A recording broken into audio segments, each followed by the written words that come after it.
ధరణిని తీసేసి భూమాతను తెస్తామనడం రైతులను అయోమయానికి గురి చేయడమే. రైతు భరోసా పంపిణీలో జరుగుతున్న జాప్యంపై ప్రభుత్వం ఎందుకు మౌనంగా ఉంది అని ప్రశ్నించారు. రాష్ట్రంలో ఉద్యోగుల జీతాలకు, పెన్షన్లకు నిధులు లేవా అని ఆయన ప్రశ్నించారు. పాలన గాలికి వదిలేసి ప్రతిపక్ష నేతలపై కక్ష సాధింపు చర్యలకు దిగుతున్నారని రేవంత్ రెడ్డి ప్రభుత్వంపై మండిపడ్డారు. కేంద్ర ప్రభుత్వం ప్రధానమంత్రి నరేంద్ర మోడీ గారు ప్రతిసారి ఎలక్షన్లు అంటూ ఏమన్నా జరగంగానే తెల్లారే సిలిండర్ ధరలు, పెట్రోల్ ధరలు పెంచుడు ఆయనకు అలవాటైపోయింది. ఇలా ఇక్కడికి వస్తుంటే ఇప్పుడే వార్త వచ్చింది. దేశ చరిత్రలో వచ్చే సంవత్సరం అయితే సరిగ్గా 80 ఏళ్ళు నిండుతుంది భారతదేశానికి స్వాతంత్రం వచ్చి. 80 ఏళ్లలో ఎన్నడూ పెంచనంత పెద్ద ఎత్తున వాణిజ్య సిలిండర్ల మీద, అంటే హోటళ్లలో వాడే సిలిండర్ల మీద ఇవాళ రేట్ ఎంత పెరిగింది ఎరికేనా మీకు?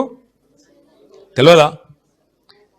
ఎగ్దం ఒకటేసారి 993, అంటే 1000 రూపాయలు, 1000 రూపాయలు ఒక సిలిండర్ మీద పెంచి సామాన్యుడి నడ్డి విరిచి ఆ హోటళ్లలో పనిచేసే కార్మికులందరికీ ప్రధానమంత్రి గారు మేడే కానుక ఇచ్చిండు మీ అందరికీ. ఏది? 1000 రూపాయల సిలిండర్ ధర పెంపు.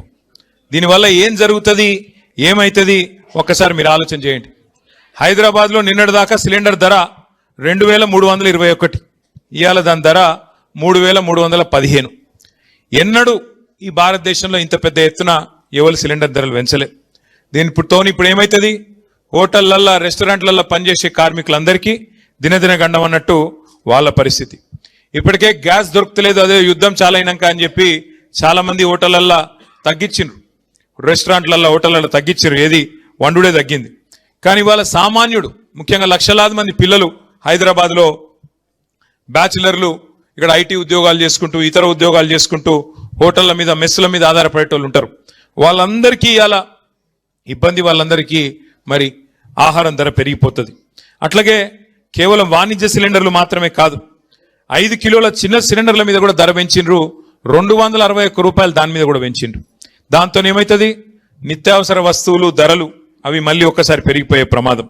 ఇప్పటికే మీకు తెలుసు, రూపాయి విలువ పాతాళానికి పోతా ఉన్నది. ఇంకో దిక్కు సిలిండర్ల ధర ఆకాశంలోకి పోతున్నది. ఇవాళ ఏం పరిస్థితి ఉన్నది ఒక్కసారి ఆలోచన చేయండి. కాంగ్రెస్ ప్రభుత్వం వచ్చింది, అడ్డగోలు హామీలు ఇచ్చింది.